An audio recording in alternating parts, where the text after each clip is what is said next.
क्यों ऐसे ऊंची आवाज में बात कर रहे हो? क्या समझते हो? ऊंची आवाज में बात करने से मैं डर जाऊंगा? मैं मोदी से भी नहीं डरता। तो मैंने आपने इतना बड़ा बात प्रशांत किशोर जी ने मुझे बोला, तो मैंने बोला कि सर आप मोदी से नहीं डरते, मैं जमराज से भी नहीं डरता हूँ। लेकिन आप एक आरोप लगा रहे हैं कि जिन प्रत्याशी को यहाँ से टिकट मिला है वो 5000 वोट लाने की औकात नहीं आएगा भाई। किस बात पे आ जाएगा? किस चीज का आप ही बता दीजिए। लेकिन आपके साथी को टिकट मिला है फिर भी आप बगावत क्यों कर रहे हैं? ये सबसे बड़ा सवाल। इसलिए बगावत कर रहे हैं क्योंकि उन्होंने जो पैमाना तय किया था उस पैमाना पे अगर मेरे साथी खड़े उतरते हो तो उनको दे दीजिए। मुझे स्वागत है। सिर्फ इसलिए दे दिए कि वो मनोज यादव का वोट काट सकते हैं, और चूंकि मैं खड़ा होता तो मुझे उनसे ज्यादा नुकसान भाजपा को होता। मुझसे उन्होंने खुद बोला कि कल्याणपुर विधानसभा में एक भूमिहार प्रत्याशी पहले दूसरे पार्टी से भाजपा से चुनाव लड़ती है, इसलिए हम दूसरे भूमिहार को वहां पर नहीं दे सकते।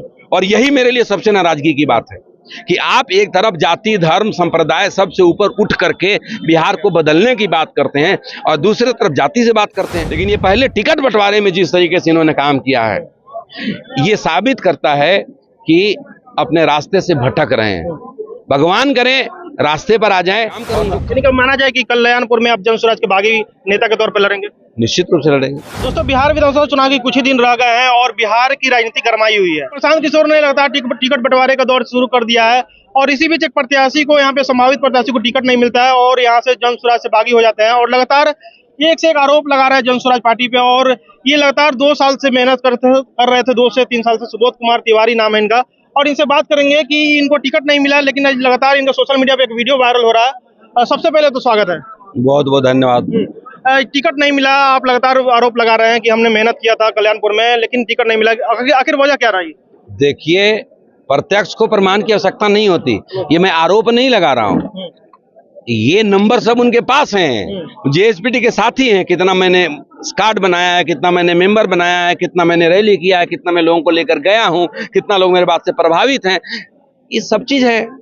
ये आरोप क्या है? ये तो सच है। लेकिन आपके साथी को टिकट मिला है फिर भी आप बगावत क्यों कर रहे हैं? ये सबसे बड़ा सवाल। इसलिए बगावत कर रहे हैं क्योंकि उन्होंने जो पैमाना तय किया था उस पैमाना पे अगर मेरे साथी खड़े उतरते हो तो उनको दे दीजिए। मुझे स्वागत है। लेकिन उस पैमाने पे आप खड़े नहीं उतरे तो आप फिर सिर्फ इसलिए दे दिए कि वो मनोज यादव का वोट काट सकते हैं, और चूंकि मैं खड़ा होता तो मुझे उनसे ज्यादा नुकसान भाजपा को होता, इसीलिए दिया है। तो उनको क्यों टिकट मिला? आखिर अगर माना जाए तो उनको सैनी समाज से आते हैं और आप भूमिहार समाज से आते हैं, तो आपको टिकट नहीं देकर उनको क्यों दिया गया? सिर्फ इसलिए मुझसे उन्होंने खुद बोला कि कल्याणपुर विधानसभा में एक भूमिहार प्रत्याशी पहले दूसरे पार्टी से भाजपा से चुनाव लड़ती है, इसलिए हम दूसरे भूमिहार को वहां पर नहीं दे सकते। और यही मेरे लिए सबसे नाराजगी की बात है कि आप एक तरफ जाति धर्म संप्रदाय सबसे ऊपर उठ करके बिहार को बदलने की बात करते हैं और दूसरी तरफ जाति से बात करते हैं। आपको तो ये देखना है कि आप में सबसे काबिल प्रत्याशी कौन है। आप कैसे सोच लिए कि मतलब भूमिहार लोग मुझे वोट नहीं देगा? आपको पता है, आप सर्वे आप गए हैं क्षेत्र में। लेकिन आप एक आरोप लगा रहे हैं कि जिन प्रत्याशी को यहाँ से टिकट मिला है वो 5000 वोट लाने की औकात नहीं आएगा भाई। किस बात पे आ जाएगा? किस चीज का आप ही बता दीजिए। लेकिन जब आप टिकट करे तो प्रशांत किशोर से आपने वो सवाल किया कि हमको टिकट क्यों नहीं दिया? क्योंकि हम लगातार मेहनत कर रहे थे, पैसे खर्च और उन्होंने यही जवाब दिया कि आपके जाति से भाजपा से कोई लड़ता है, इसलिए हम दूसरे भूमिहार को नहीं लड़ा सकते। बात हुई प्रशांत किशोर? बिल्कुल बात हुई, कल बात हुई और यही जवाब उन्होंने दिया। कुछ धमकाने की भी आरोप लगा रहे हैं। धमकाया है मुझे, डांटा। हाँ, खुद बोला क्या, क्यों इतना गर्म हो रहे हो, क्यों ऐसे ऊंची आवाज में बात कर रहे हो? क्या समझते हो? ऊंची आवाज में बात करने से मैं डर जाऊंगा? मैं मोदी से भी नहीं डरता। तो आपने इतना बड़ा बात। प्रशांत किशोर जी ने मुझे बोला, तो मैंने बोला कि सर आप मोदी से नहीं डरते, मैं जमराज से भी नहीं डरता हूँ। लेकिन बिहार में बदलाव की बात करते हैं प्रशांत किशोर। नई पार्टी आई थी, लोगों से उम्मीद था और आपको इस तरह से लगातार सामना करना पड़ा। आप लगातार मेहनत कर रहे थे, बोले थे 2 करोड़ रुपया खर्चा हुआ है। बिल्कुल हुआ है। देखिए, मैं एक बार फिर से क्लियर करता हूं, मुझसे पार्टी में किसी ने पैसे नहीं मांगे हैं। आप लोग ये गलत बात ना करें। मेरा 2 करोड़ जो खर्च हुआ है, जब आप राजनीतिक सामाजिक जीवन में आते हैं तो लोगों की अपेक्षाएं आपसे बहुत ज्यादा होता है। किसी की बेटी की शादी है, वहां पे किसी को 20,000 दिया, किसी को 50,000 दिया, किसी को 11,000 दिया, मदद किया। कोई सुख श्राद्ध है, कहीं पे रोड पे पानी लगा हुआ है, वहां पे वो गिरवा दिया, क्या बोलते हैं, छाई राबिस गिरवा दिया। कहीं मंदिर बन रहा है, वहां पे दे दिया।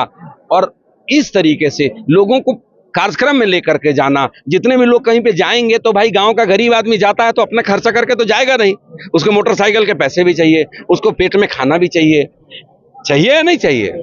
तो ये सारे खर्चा जो मिला करके 50 लाख का मेरा मटेरियल है, 2 करोड़ में से 50 लाख हटा दीजिए, 1.5 करोड़ रुपए का हिसाब जोड़ लीजिएगा, आपको खुद ही पता लग जाएगा कि होते हैं। जिंदगी के बारे में बताया तो आप ऐशो आराम की जिंदगी बाहर में जी रहे थे, लेकिन यहाँ पे कल्याणपुर में आकर राजनीति में आए, प्रभावित किस तरह से हुए थे? प्रशांत जी के बातों से प्रभावित होकर आया था।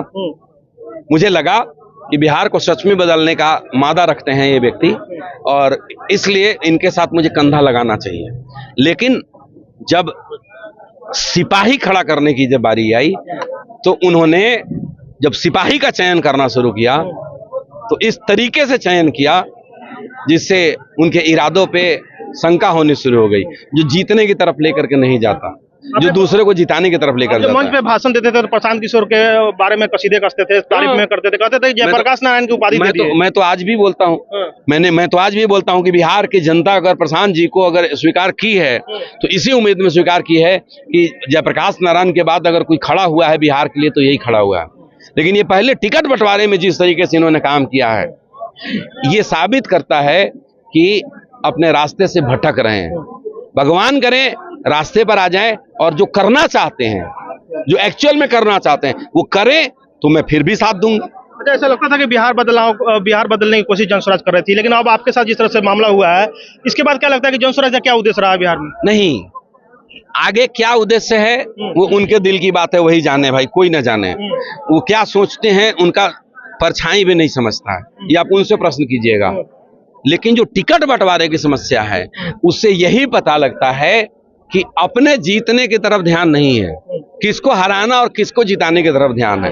इसके बाद आगे क्या होगा वो समय बताएगा। इसके बाद सुबोध तिवारी क्या करेंगे कल्याणपुर विधानसभा में, आगे क्या रहेगा? सब लोग साथ थे, 3000 लोग आज आए हुए थे, सब लोगों ने एक स्वर में बोला निर्दलीय लड़ना है, लड़ रहे हैं कल्याणपुर के विकास के लिए, इसको कल्याणपुर को भ्रष्टाचार से मुक्त करने के लिए, कल्याणपुर में उन्नत सड़कों के लिए, कल्याणपुर में अच्छी शिक्षा के लिए काम करूंगा। यानी कि माना जाए कि कल्याणपुर में आप जनसुराज के बागी नेता के तौर पर लड़ेंगे? निश्चित रूप से लड़ेंगे। क्या आपकी लड़ाई किनसे मानते हैं? एक तरफ महागठबंधन है, एक तरफ एनडीए है। किसी से नहीं मानते। हम मानते हैं कि जो सच्चे लोग हैं, जो ईमानदार लोग हैं, जो असली सेवक चाहते हैं वो हमारे साथ खड़े होंगे। चलिए, इतना समय दिए, बहुत बहुत धन्यवाद। हमारे साथ सुबोध तिवारी थे और ये अब निर्दलीय मैदान में है। जनसुराज पार्टी से लगातार तैयारियां कर रहे थे, लेकिन कहने पार्टी से इनको टिकट कटता है और दूसरे प्रत्याशी को मिलता है, उसके बाद से लगातार ये बागी हो गए हैं। अब देखना ये कल्याणपुर की जनता किनको समर्थन करेगी। लगातार यहाँ पे राजनीति गर्म है। वीडियो पे आपकी क्या प्रतिक्रिया है कमेंट बॉक्स में छोड़िएगा। आप सत्याग्रह टाइम देख रहे थे, बहुत बहुत शुक्रिया।